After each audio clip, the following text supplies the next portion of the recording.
em relação com outro, de modo que... Isso aí, os parlamentares estão aqui na frente, estão com dificuldade de ouvir por causa do barulho aí atrás. Desculpe, relator. E o voto da relatora já está disponível aí pelo meio eletrônico.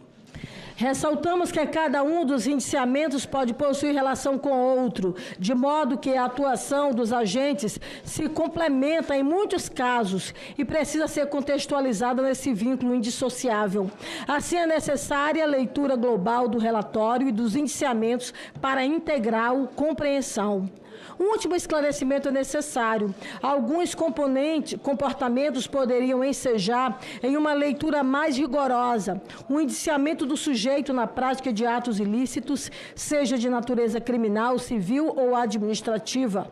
Houve casos, entretanto, em que, a partir do exame dos fatos, dos documentos recebidos e dos depoimentos prestados, essa relatoria concluiu pela necessidade de que as investigações sejam adiante aprofundadas em foro próprio, competente em razão das regras constitucionais e legais a este respeito. Seguiremos, então, aqui a citação de cada um dos indiciados por esta relatoria. O primeiro a ser indiciado, Jair Messias Bolsonaro. É de conhecimento notório que Jair Messias Bolsonaro nunca nutriu simpatia por princípios republicanos e democráticos. Prova disso é a extensa documentação trazida ao conhecimento desta CPMI e que comprova tais fatos. Jair Bolsonaro foi eleito presidente da República e, desde o primeiro dia de seu governo, atentou contra as instituições estatais, principalmente aquelas que significavam, de alguma forma, obstáculo ao seu plano de poder. Em virtude, já bradava contra as instituições, mesmo no século passado, defendendo em vários momentos ações da ditadura militar.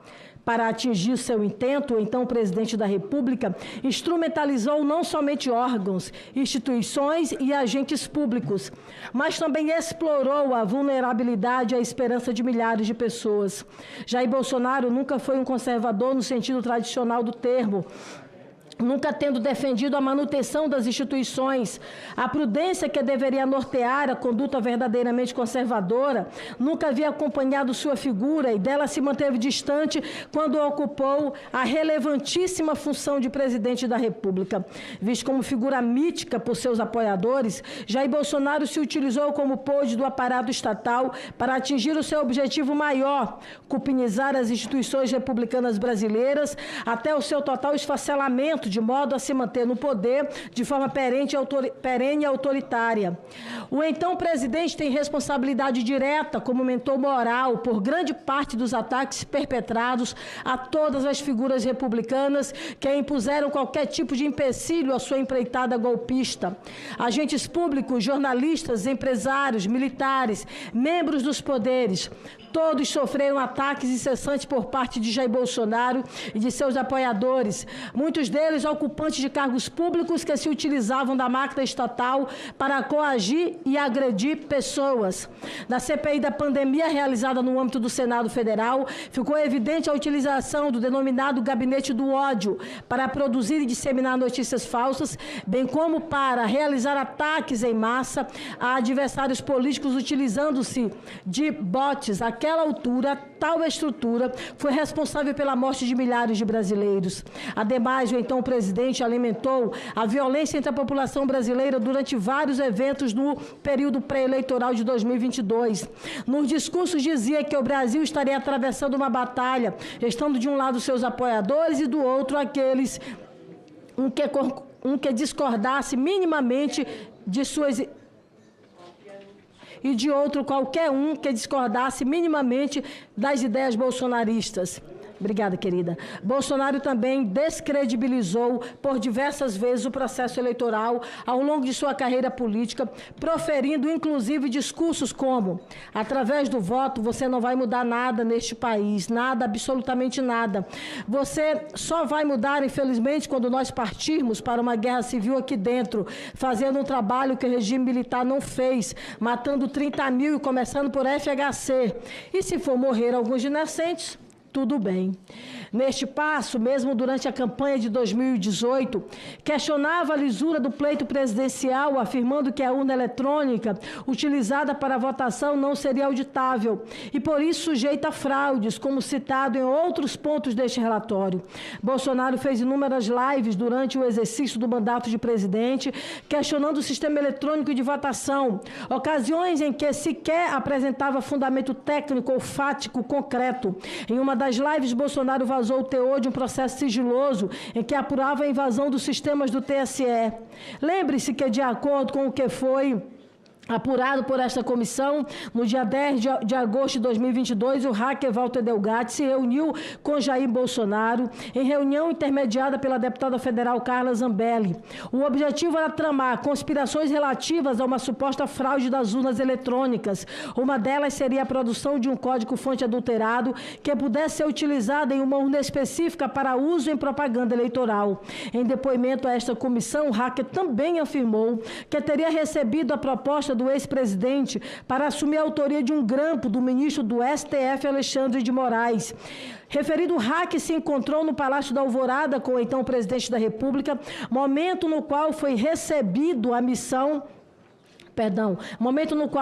recebido a missão de contribuir com informações para relatório que estava sendo construído pelas Forças Armadas, cujo ponto central era evidenciar a suposta vulnerabilidade do processo eleitoral.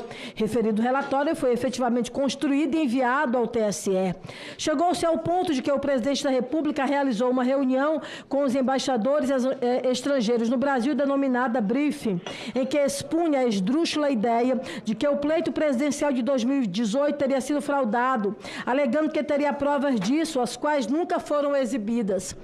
Depois das eleições de 2022, ainda durante o mandato, Bolsonaro se reuniu por diversas vezes com os comandantes das Forças Armadas, fora da agenda presidencial oficial, com fins pouco republicanos, segundo o que apurou a comissão.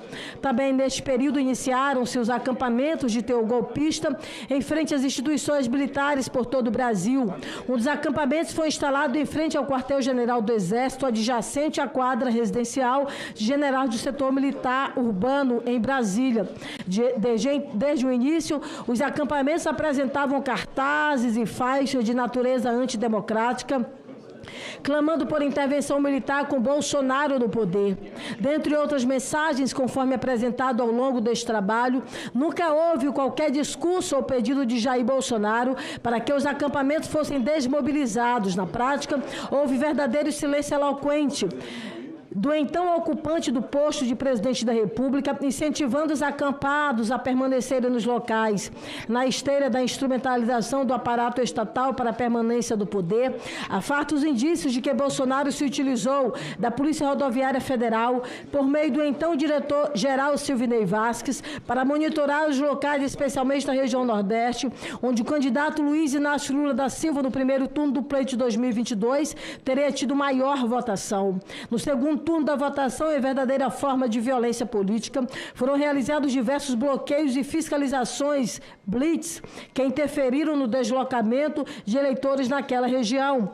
Tudo com o intuito de reduzir o número de votos do então candidato Lula, tentando ganhar o jogo, escondendo as peças do seu adversário. Por fim, noticiado pela imprensa que Felipe Martins, então assessor internacional da Presidência da República, um dos maiores seguidores das ideias de Olavo de Carvalho, entregou em mãos a Jair Bolsonaro uma minuta de golpe, fato que teria sido presenciado por Mauro Cid, então ajudante de todas as ordens de Bolsonaro. Esses achados foram obtidos por meio de acordo de colaboração premiada de Mauro César Barbosa Cid. Os fatos aqui relatados demonstram exaustivamente que Jair Messias Bolsonaro, então ocupante do cargo de presidente da República, foi autor, seja intelectual, seja moral, dos ataques perpetrados contra as instituições que culminou no dia 8 de janeiro de 2022. Por esse motivo, Jair Messias Bolsonaro deve ser responsabilizado pelos tipos penais descritos nos artigos 288, caput, associação criminosa, 359, violência política, 359L, abolição violenta do Estado Democrático de Direito e 359M, golpe de Estado, todos do Código Penal por condutas dolosas. Seguiremos